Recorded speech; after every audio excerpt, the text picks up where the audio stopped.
So Ryan, you are not defined by what some sociologist would necessarily say generation you are. I'm technically of the weird generation where I can remember before our home had a computer. So that's why my little narrow window. I can remember, but then I can also remember getting the computer like while I was growing up. So I'm the weird generation that remembers like a few years at least of my family home not having a personal computer. Does that make sense? Not that like computers were necessarily in huge rooms, like there were like in offices and stuff, there were the weird little apples with the baby screen and like black and white, or like at school there was the ones with like the green DOS and you had to type in. But I remember when my family got like the actual user-friendly Windows like desktop computer, and I was like, whoa. But anyway, I was little, but I remember the before and after. But then everywhere, like technology is defining the generations, but the lines are blurred, so I don't know. Section 3.6 optimization, we've already talked about the idea, the words, the calculus that's going to be needed. What else do you guys see in these guidelines as far as what we're going to have to think about?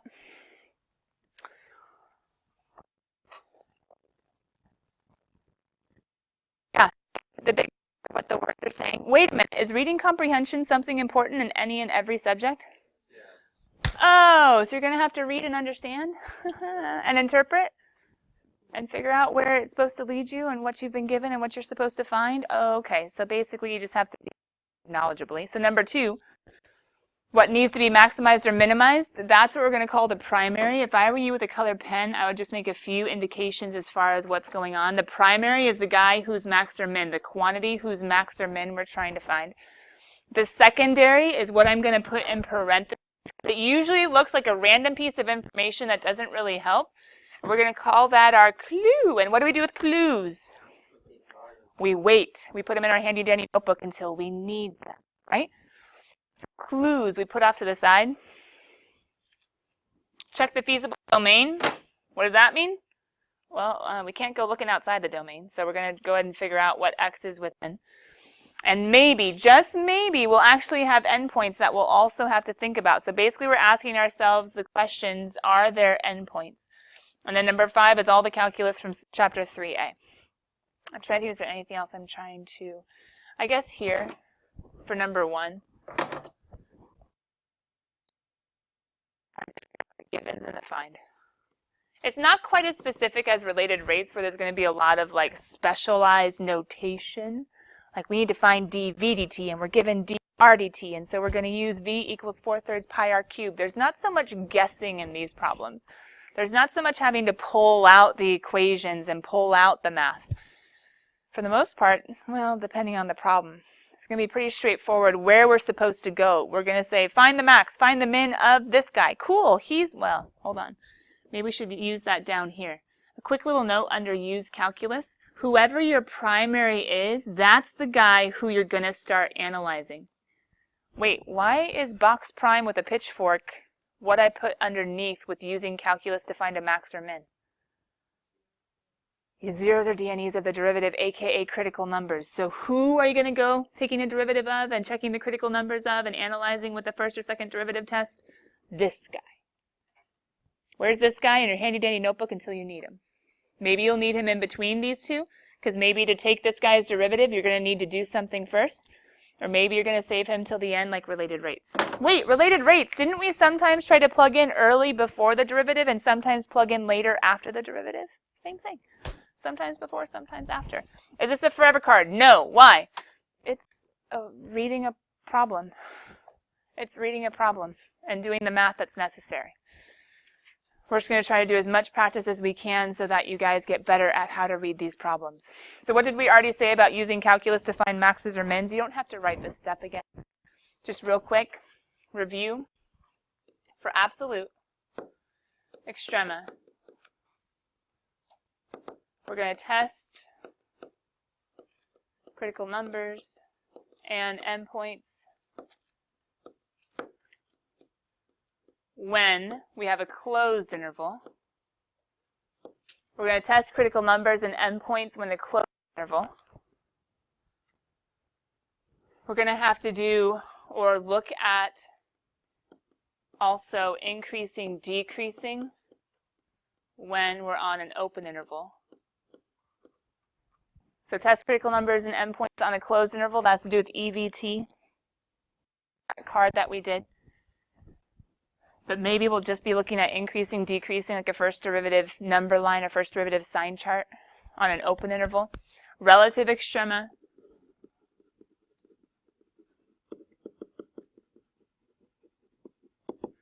we're just doing critical numbers.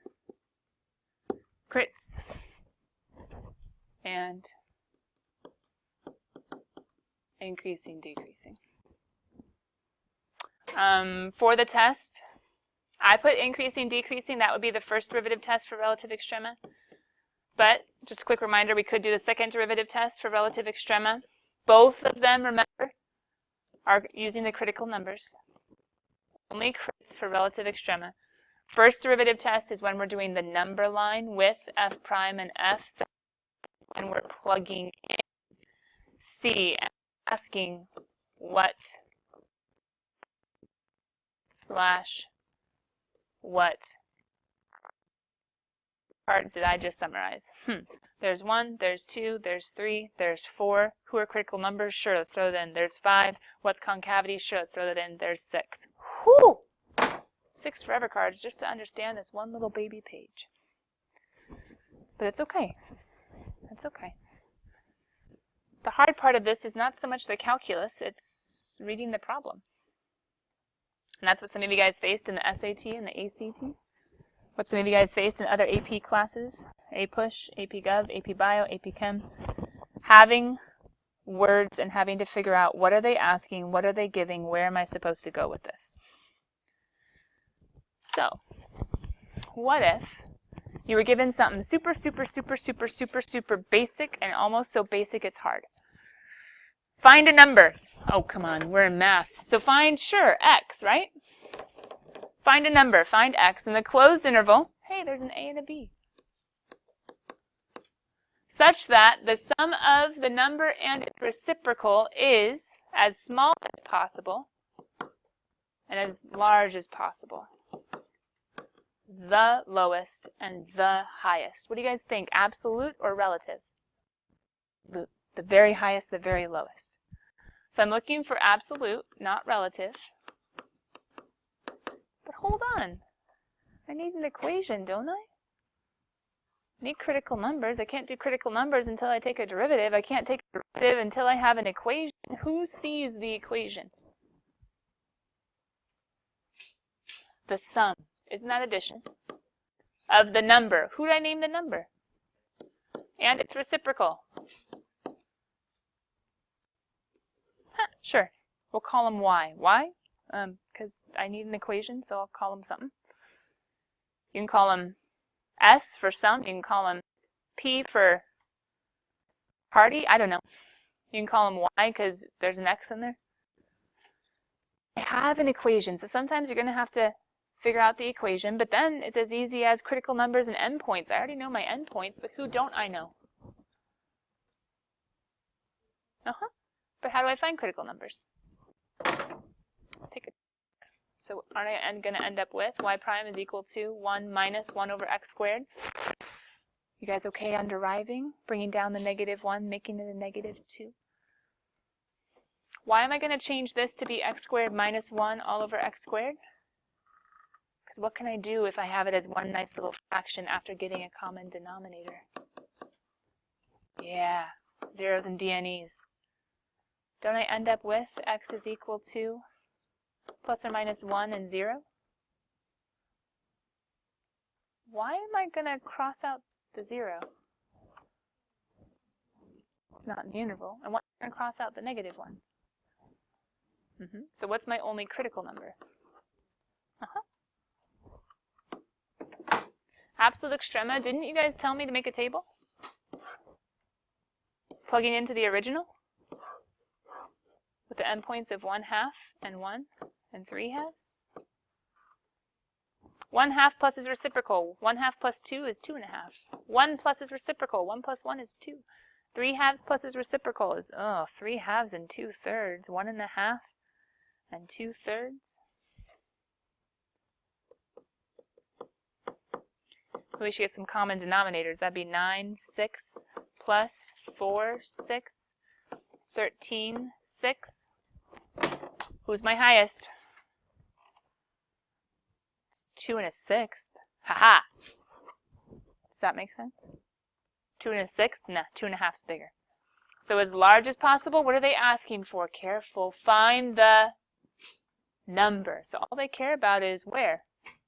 The number would be 1/2 for as large as possible. And what would be the number whose sum of it and its reciprocal is smallest? There we go. 1. That's the math of what we're doing. We're taking a statement, we're taking a problem, we're trying to say, who are we trying to find the highest or lowest of? Do I have a formula? Let's go. Do I not have a formula? Let's make one. Let's take a derivative critical. Are there endpoints table? Are there not endpoints? Uh-oh, sign charts. To figure out highs and lows. Kind of makes sense. So what about this guy? Ooh, pause. Whatever. They give us words on an SAT, we have to deal with it. They give us words in an FRQ or a free response or a DBQ, we got to deal with it. They give us words in math, we got to deal with it too. What's going on? Oh. My brain's nicer when I make a picture. 2 kinds of fencing. All right. 2 opposite sides will use heavy-duty fencing. Well, I guess we could call those, what do you guys want, Y, X? Is that okay?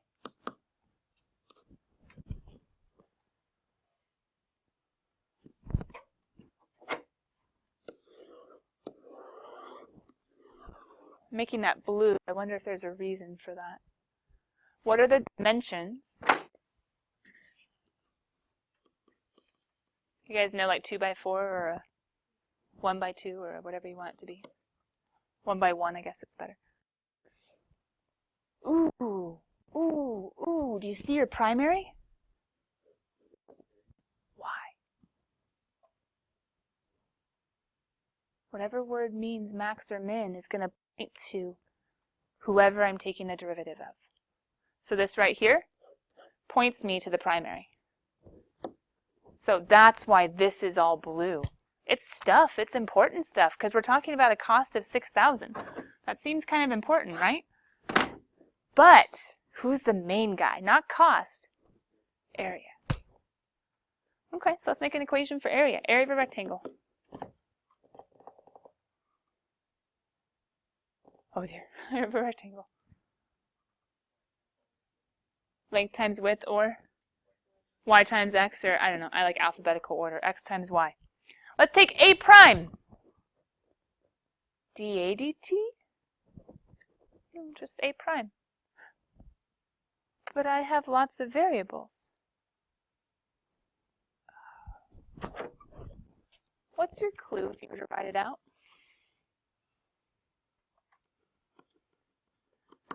What does 6,000 equal? How much money can be spent on the...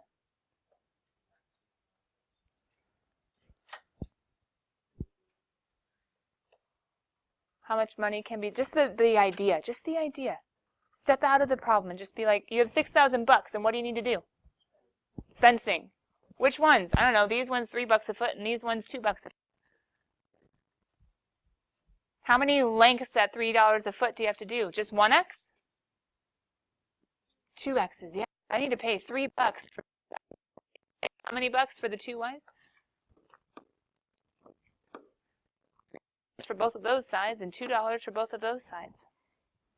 Doesn't matter what order you put x or y, whatever. 2 sides have to, or you have to spend $3 a foot, and then 2 other sides you have to spend $2 a foot. So can't I have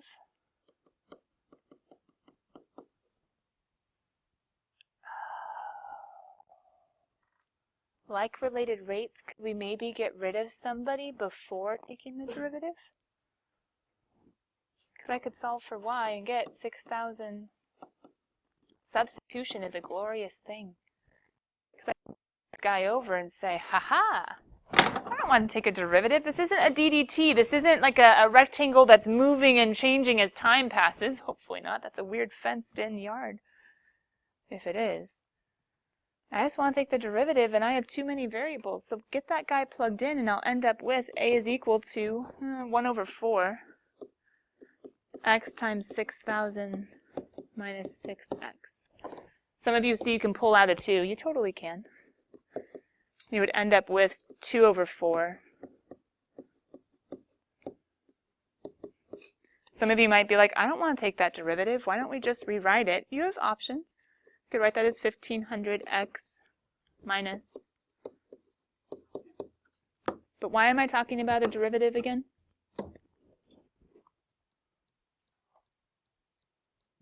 And to find the greatest, what do I need to find? Critical numbers, please. Right? And I end up with 1,500 minus 3x equals 0. Isn't my critical number going to be 500? Is my 500 in my domain? Oh, no. Closed interval or open interval? What even is my interval? Well, I'm talking about x. How small can x be? 0? Wait a minute. If x is 0, do I have a yard? Oh, I guess it's open. If x is 0, I don't have a yard. I don't have any area. I have no area. How big can x be? What if you spend all your money on this fencing and you totally forget about that fencing? Wait a minute. The x was $3 a foot. So even if you spend all your money on this, what if you totally didn't do that and you only spent money here? Wouldn't you still only be able to make x 1,000? Because if I divide the 6,000 by $3, I have 2,000 divided by 2. Do I have endpoints? No. So what am I going to do? And what am I going to check? And guess what's going to happen at 500? Where's the maximum area? Ding, ding, ding, ding, ding. All right, guys, we're going to do way more examples tomorrow, but you have the idea of what we're doing. Using all the skills from 3A to solve word problems. Bye, guys.